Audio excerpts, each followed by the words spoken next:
Maswera sei? Taswera. Isto tawanirwa nyasha na Mwari. Taitirwa zvakanaka nokuti tapiwa upenyu nekufema nezvese. Ndokusaka tauya pano. Zvino pano tinouya nechikonzero chimwe chete chokuti tiparidze shoko raMwari. Tichiriparidzira kuvanhu vose zvichiitirwa kuti ani nani anenge atenda akabhabhatidzwa agoponeswa. Amen. Asi ani nani anenge asina kutenda agotongwa. Amen. Amen. Saka kana shoko ratoparidzwa rinoita zvinhu zviviri. Kune vamwe inenge yatova mhosva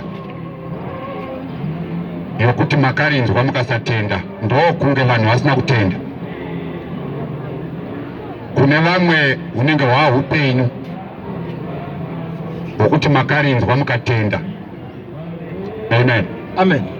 Saka vanotenda voga ndo vanogara nhaka yeupenyu husingaperi. Asi vasingatendi vachaparadzwa kwazvo. Mashoko iwayo haasi emufundisi, haasi aapostoli, haasi emuvhangeri kana abhishopi kana afata kana areverendi. Mashoko aya mashoko aMwari akataurwa naMwari vega nemuromo wavo. Amen. Amen. Ndokubva murume ainzi Maki anyora mashoko aitaurwa naMwari. Saka akatiendai munyika yose muparidzire zvisikwa zvose evhangeri. Anotenda akabhabhatidzwa achaponeswa, asi asingatenda achatongwa ndiMwari. Amen. Zvino Mwari akataura mashoko iwaya, ndiye akambenganyorwa nezvake naMozisi mubhuku yaNumbers chapter 23 verse number 19. Mozisi anonyora achitiwo Mwari haazi munhu haangarevi nhema, kana mwanakomana womunhu kuti angashanduka. Amen. Saka naMwari vasingarevi nhema ndo vakati munhu anotenda akabhabhatidzwa achaponeswa. Yes. Asi asingatendi achatongwa. Saka nasitaa kutaura vhangeri iyi tinongotaura sezvayakataurwa naMwari. Amen. Saka kana vanhu yakuvakondema, hatizi isu tinokondema, vanokondemwa neevhangeri yakataurwa naMwari. Kana vanhu vakujajwa, amen, Amen. ngavarege kuzotiti don't judge. Isu hatisi kujaja, tiri kutaura evhangeri yakataurwa naMwari. Zvino kana evhangeri iyoyo yakujaja, usazope isusu mhosva kuti taita vajaji. Ayo chakujaja evhangeri. Amen. Amen. Haleluya. Amen. Saka tinotenda Mwari zvikuru nenyasha dzatakaitirwa, nokuti kumira pamberi penyu ndichiparidza evhangeri hakuzi kuchenjera, hakuzi kuziva maningi, hakuzi kudzidza kwakanyanya, nokuti kana kuri kudzidza kwepanyika kwamunoziva, inenewo handina kutodzidza. Amen. Amen. Haleluya. Amen. Ndakaitawo form 4 yekare kuma 1980 something. To be precise, ndakanyora form 4 1986. Amen. Amen. Ndokubva ndagumira ipapo. Handina kuzoenda kuzvikoro zvamunoenda izvi kuadvanza ruzivo. Handina kuzoenda kuzvikoro zvinoenda vamwe zvokuti vazova vaparidzi. Handina kuwana mukana kana mari yekuita izvo. Amen. Amen. Asi ndakanzwirwa ngoni naShe ndokubva vandipa kunzwisisa shoko iri ndisina kuenda kukoleji. Sezvavakanga vasiya vataura ivo Ishe vamene vanzi naMozisi haasi munhu uye hanyepi. Mashoko akanyorwa nemurume ainzi Johani, Ishe vachiti, ndiwo mashoko angu andakakuudzai ndichiri nemi. Amen. Asi mweya munyaradzi, mweya mutsvene, uchatumwa naBaba muzita rangu. Kana munyaradzi mweya mutsvene atumwa naBaba muzita rangu, ndiye achakudzidzisai zvose nokukurangaridzai zvose zvandakareva kwamuri. Yes. Amen. Amen. He will bring you to remembrance of everything I have said unto you, and he will teach you. Ani, Holy Spirit. Amen. Amen. Saka Holy Spirit kana taakushokora Mwari, he is the teacher. Amen. Amen. Hallelujah. Amen. Ndiye mudzidzisi kana taakushokora Mwari, ndiye lecturer, ndiye teacher, Holy Spirit. Saka kana vanhu vakuda kunzwisisa shoko raMwari, vanorinzwisisa kana radzidziswa naMweya Mutsvene. Zvoreva kuti kana zviri zvaMwari hazvichaenderwa kuchikoro kunogara padheski kudai. Aiwa, zvaakuda Mweya Mutsvene. Amen. Amen. Hallelujah. Amen. Muvaprofita makambe makanyorwa muprofita ainzi Isaya kana kuti Isaiah, ndio zvamunenge munoziva izvi. Amen. Amen. Akamboprofita pachapter number 54 verse number 13. Yes. Apa paitaura Isaiah apa akanga achitaura kuvanhu vaIsraeri, kuvana vaIsraeri. Israeri ndiye uya akaberekwa achinzi Jakobho. Rokuti Israeri akazoripiwa naMwari,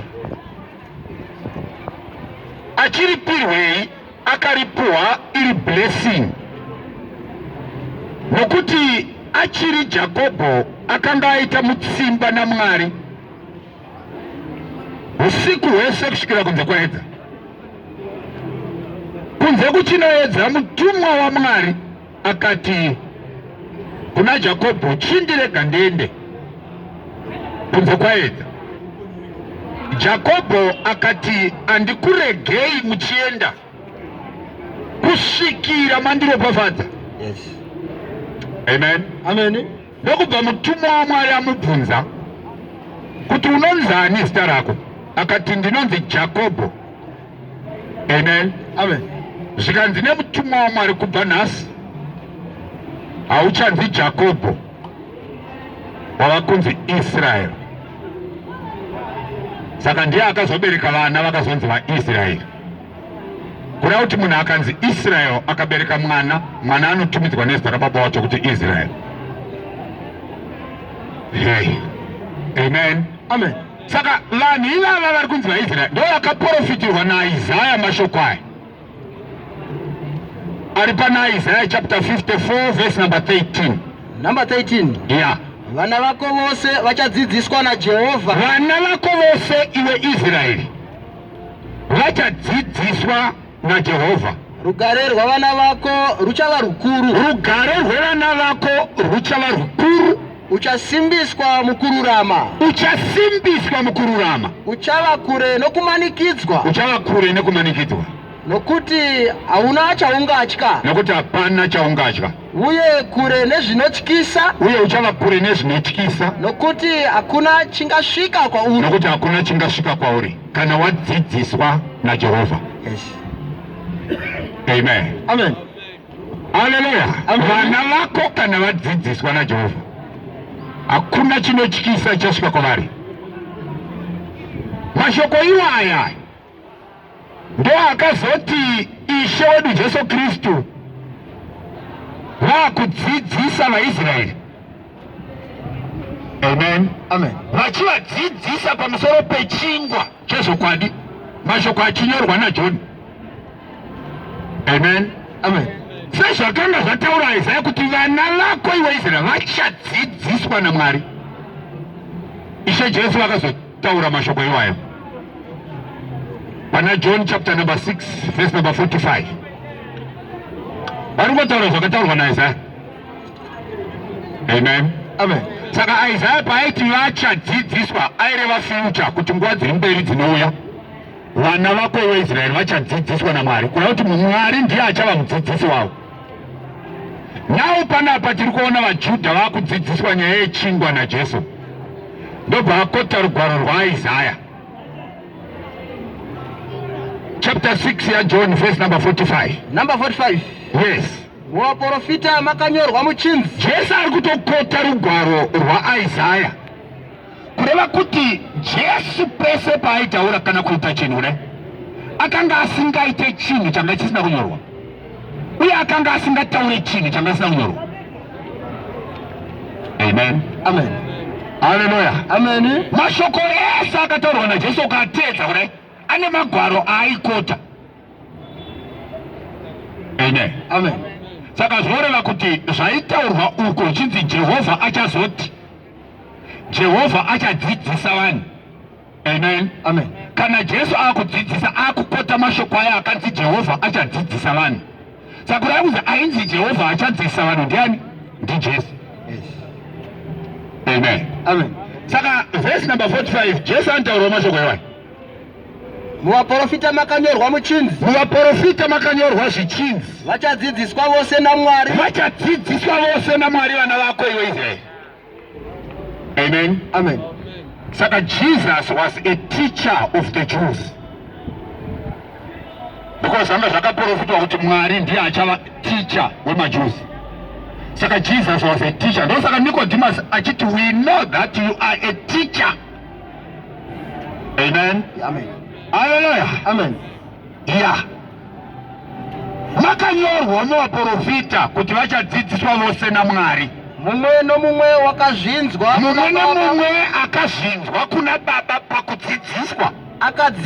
Akadzidza Unouya kwandiri. Anouya kwandiri. Inzwa, haana kuti anoenda kuna Baba. Yes. Amen. Amen. Teerera mashoko emurume. Mumwe nomumwe akazvinzwa Baba vachidzidzisa, akadzidza aenda kuna Baba, anouya kwandiri. Hallelujah. Amen. Saka zvoreva kuti akonfirma kuti ini ndini Baba vacho vanodzidzisa. Kana ndadzidzisa munhu akadzidza anouya kwandiri. Yeah. Jesu apedza kuti ndini Mwari. Ndo nyaya isina kunzikwa navashumiri kuti Jesu akataura kuti ndini Mwari. Ndini Baba. Amen. Amen. Hallelujah. Amen. Saka kana vhangeri akuparidzwa kudai haichaparidzwa nemunhu manje, inoparidzwa naiye. Asi zvaanoita kana akuda kuparidza, anosarudza vanhu vaanoda iye. Kana kuti rega nditaure zvakanyasonaka, akasarudza vanhu vaanoda iye. Ndobva ati inini ndimi ndichaenda kunoparidza vhangeri yangu. Saka hakuna munhu achaparidza vhangeri iyi anongomuka nhasi anga asina kumbosarudzwa naMwari. Hazviiti. Yes. Amen. Amen. Takamunzwa achinyengeterera vaapostora vadzidzi vake achiti, ndakaratidza vanhu vamakandipa panyika zita renyu. Amen. Amen. Vakanga vari venyu mukandipa ivo. Kureva kuti vari kutaura nezvavo ndi vana Peter nana John nana Andrew nana Bartholomew nana James. Vakanga vari vaMwari vanhu ava kare nyika isati yapo. Ndobva Mwari wavapa kuna Jesu kuti deedza vakomana vava vadzidzi vavo. Amen. Amen. Saka Jesu paaidedza paya haangasina kudeedza munhu waanenge afarira kana kuvumba, aideedza munhu waakapiwa. Hallelujah. Amen. Amen. Amen. Saka munhu wega wega akanga akapiwa kuna Jesu ndiye akamutevera. Amen. Amen. Ndavakavapa shoko renyu vakarichengeta. John chapter 17 verse number 8. Inzwa mashoko acho. Nokuti ndakavapa mashoko amakandipa. Ndakavapa mashoko amakandipa. Vakagamuchira. Vakagamuchira. Why vakagamuchira? Vakaziya zviro kwazvo kuti ndakabva kwamuri. Ndo yakava proof kwavari yekuti ini ndakabva kwamuri. Vakaona mashoko, vakanzwa mashoko andakavapa. Vakaziva kuti mashoko aya ndaMwari. Saka murume uyu akabva kunani? Mwari. Akabva kuna Mwari. Saka chii chakaita kuti vazive izvozvo? Ndechekuti pakutanga vakanga vari muna Mwari. Saka mashoko aya vakava vagara vachitaziva kare. Paakazotaurwa naJesu akati yes, mashoko aMwari. Saka murume akabva kunani? Mwari. Kuna Mwari. Amen. Amen. Hallelujah. Amen. Kudhara tiri kumusha waiti muno wepa next door apa akauya achiti ndakaona baba kuHarare weekend ina havasi kuuya. Proof yekuti wakavaona ndei anoburitsa tsamba kudai kuti ndiwo tsamba yavakandipa. Amen. Amen. Hallelujah. Amen. Maivhura tsamba kudai wona mine $20 nzou iyai aya mari refu kudai. Amen. Amen. Baba onyora mashoko ekuti mariyo itai so. Mai otora mari vakutoziva kuti zveshuwa ava vakaonana nani nababa nekuda kwetsamba nemari yauya. Saka ava vakaziva kuti Jesu akabva kuna Mwari nekuda kwemashoko aakataura. Saka vaiaziva. Amen. Amen. Hallelujah. Amen. Ndo nyaya yacho iri baba. Saka kana vhangeri yakuparidzwa manje haiparidzwa nemunhu. Ipapa apa ndikada kungoparidza zvokufunga kwangu unopedzera makutoseka kuti kodza kuti iwe. Amen. Amen. Hallelujah. Amen. Hariparidzwa nekufunga kwomunhu. Saka maapostoli Pauro anoti wese hatina kugamuchira mweya wenyika asi takagamuchira mweya unobva kuna Mwari kuti tizive izvo zvatakangopiwa naMwari. Ndo zvatinotaurawo ari ndo zvatinoparidza. Tisingaparidze nemashoko atinodzidziswa neuchenjeri hwemunhu ayo asi anodzidziswa nomweya. Tichidudzira zvinhu zvemweya kuvanhu vei omweya. Zvino kana munhu asiri wemweya haanganzwisise mashoko aya nokuti anonzwisiswa nomweya. Ndo zvakataurwa naPaul pana 1 Corinthians chapter number 2. Amen. Amen. Hallelujah. Amen. Saka tiri kutaura shoko raMwari sezvakareva Paul pana 2 Corinthians chapter 2 verse number 14. Paul aitafanika aipostaka asi aitorevesa. Kana waakuparidza ivhange unoitafanika munhu anozvikudza. Amen. Asi unototaura nechokwadi ure. 2 Corinthians chapter number 2 verse number 14. Number 14 inoti asi Mwari ngaavongwe. Hanzi naPauro asi Mwari ngaavongwe. Unotikundisa nguva dzose anotikundisa nguva dzose muna Kristu. Unoratidza nesu kwose kwose wema wokuziva kwake. Anoratidza nesu kwese kwese wema wokuziva kwake. Anoratidza nani? Nesu. Amen. Amen. Kuna kuti kana Mwari akuda kuparidza anoparidza nesu. Hallelujah. Amen. Yes. Verse number 15. Verse number 15. Nokuti isu tiri hwema hwakanaka hwaKristu muna Mwari. Isu tiri hwema hwakanaka hwaKristu kuna Mwari. Pakati paivo vanoponeswa navanoparadzwa. Tiri hwema uhu pakati pemapoka maviri evanhu. Anoti vamwe vanoponeswa, vamwe vanoparadzwa. Saka tikamira pakati pevanhu chitaura ivhangeri kudai, kune vamwe vanoparadzwa, koita vamwe vanoponeswa. Ndo zvatakasikwa takaita naMwari izvozvo. Amen. Amen. Tiri hwema hwakanaka hwaKristu kuna Mwari pakati pevanhu vanoponeswa nevanoparadzwa. Kuna vamwe tiri hwema hworufu hunoisa kurufu. Ndo vanoparadzwa. Kwavari ivava isusu tiri hwema hwerufu hunoisa kurufu. Saka tikataura nevanhu ivava tikavaparidzira vana vanonhuhwirwa nesu zvichireva kuti vakutoenda hwerufu vanokondemwa nevhangeri yatotaura. Saka kwavari tiri hwema hwerufu. Kuna vamwe weupenyu hunoisa kuupenyu, kune vamwe tiri hwema hweupenyu hunoisa kuupenyu, zvokuti munhu akatinzwa chiparidza akatotenda anoponeswa, asi mumwe atenda ugenda. Yes. Amen. Amen. Ndo zvatakaitwa. Saka handichaziva kuti iwewo zvawakatonditeerera uchakwanditarisa uri ndiri hwemarudziko uri.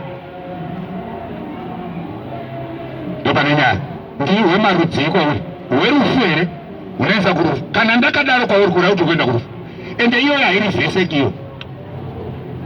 Amen. Amen. Kana ndiri hwema hweupenyu hunoisa kuupenyu kwauriwo, saka kuda kuti unoponeswa nevhangeri, ende izvozvo hazvichinjike izvozvo. Hallelujah. Amen. Amen. Amen. Yes. Zvino ndianiko ungakwanisa zvinhu zvakadai? Ndianiko angagona kuita zvinhu zvakadai izvi pachake kudai nesimba rake? Ndiani anozvigona izvi? Hapana. Hapana. Zvakaitwa naMwari.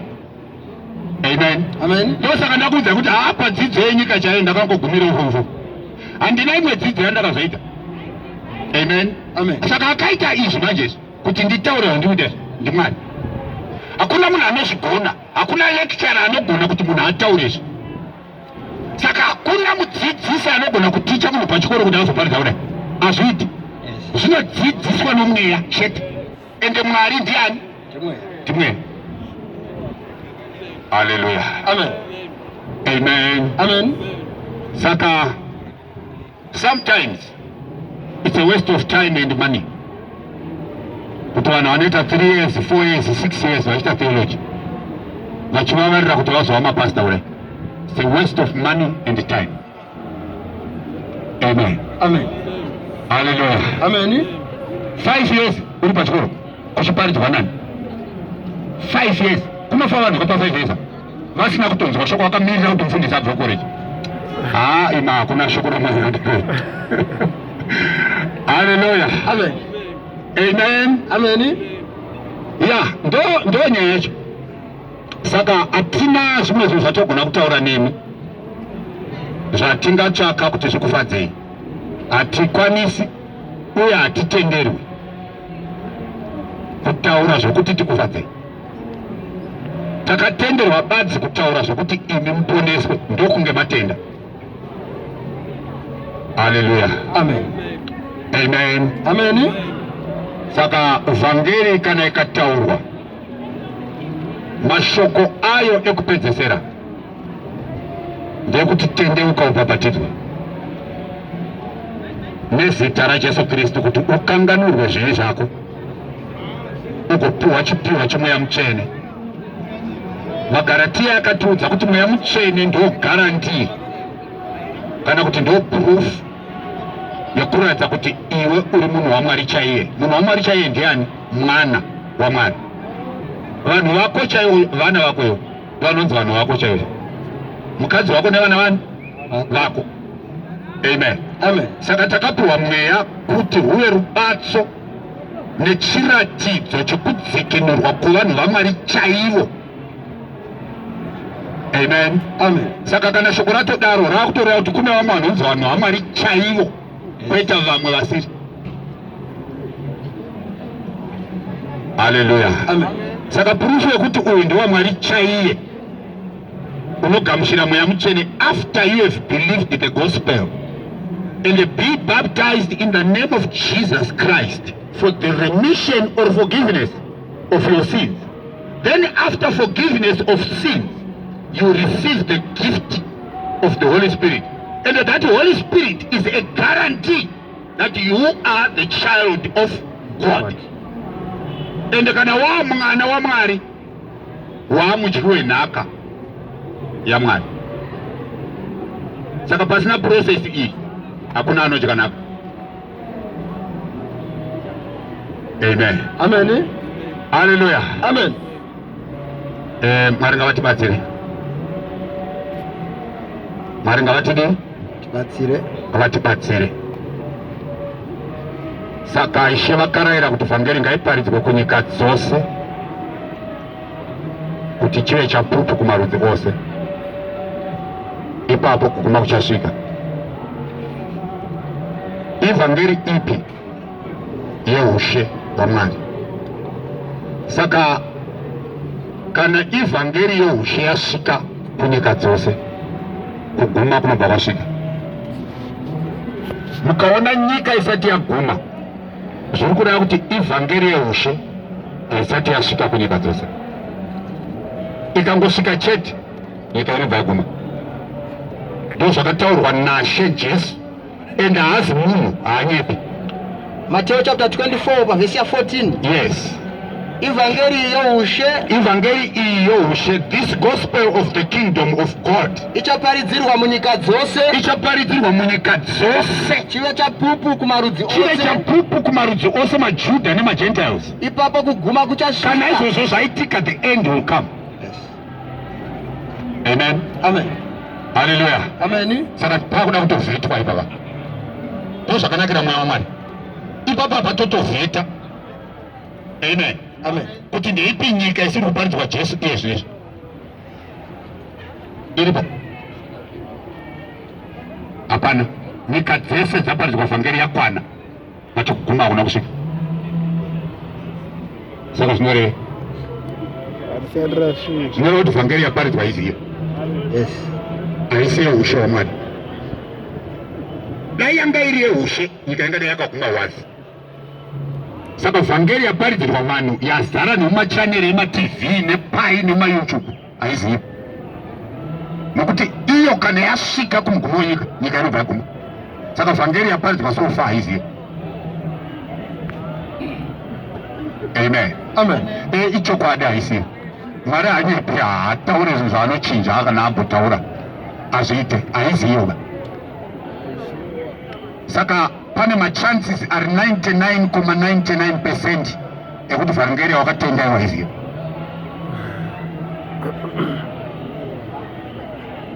Machances iwayo akakurisa. Vhangeri wakatenda haisiyo. Hey. Amen. Amen. Hallelujah. Amen. Inzwa varume ava vachitaura vhangeri iyi, vachiratidza kuti ivhangeri yakamira sei, yainzi ivhangeri yeushe. Amen. Amen. Pauro akamboiratidza pana chapter 15 verse 1. Aedza kuratidza vanhu vhangeri inofanira kutendwa nevanhu. Vakorina kutanga chapter 15 verse number 1. Number 1. Yes.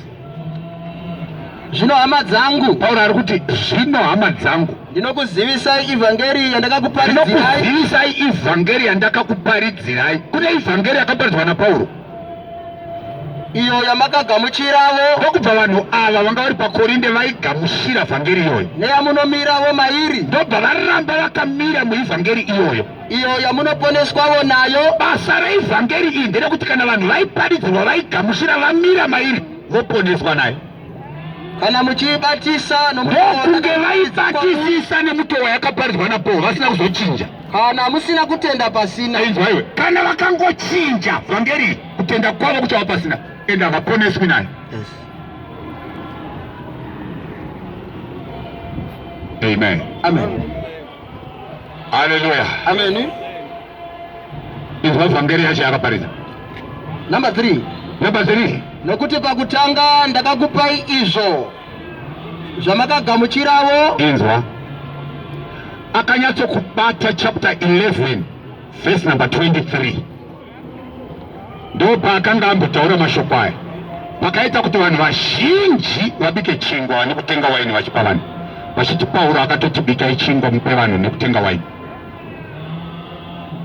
Amen. Amen. Pana vaKorinde kutanga chapter 11 verse number 23, Pauro anoti pakutanga ndakakupai izvo zvandakagamuchirawo. Kuti izwa kuti ndo keyword. Usambotambe nehwani wedhiro rekuti kuti riye. Iro shoko riya rekuti kuti riye ratobvisa bhodhoro rewaini nerofu rechingwa. Amen. Amen. Ndakakupai izvo zvandakagamuchirawo kuti Ishe Jesu neusiku hwakapandukirwa akatora chingwa, akati avonga akachimedura, akati ichi ndo muviri wangu unomedurwa imi. Amen. Amen. Itai zvinguva dzose muchindirangarira. Zvino vakati vapedza kurayira after supper, akaverenga zvakanaka Vakorinto kutanga chapter 11. After supper yapera, chirayiro chapera, ndipo akasitora mukombe. Inzwa bhuku zvakanaka kayo. Amen. Chirayiro chapera, Jesu ndobva azotora chi? Ndobva atora mukombe. Saka mukombe haisi supper. It was after supper. Ndobva ati ichi haana kuti uyo. Hai marume inzwa shoko raMwari zvakanaka. Ndobva ati ichi akabata mukombe. Isungano itsva muropa rangu. Haana kuti ropa rangu ba.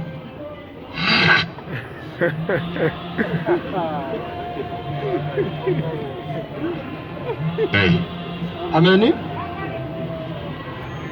Hallelujah. Amen. Ona zvakaita mabhishopu nevafundisi nemafata vakatora mukombe akati iri ropa raJesu. Jesu haana kuti ropa rangu. Akati this is the new covenant in my blood. Saka cup represented the new covenant. Amen. Amen. Saka new covenant manje Paulo anozoinyora kuna Hebrew chapter 9. Achiti sungano ine simba kana vanhu vafa. Kana vanhu vafa. Teerera mashoko aya. Amen. Nokuti haingatongovi nesimba kana akaivamba achiri mupenyu. Yes.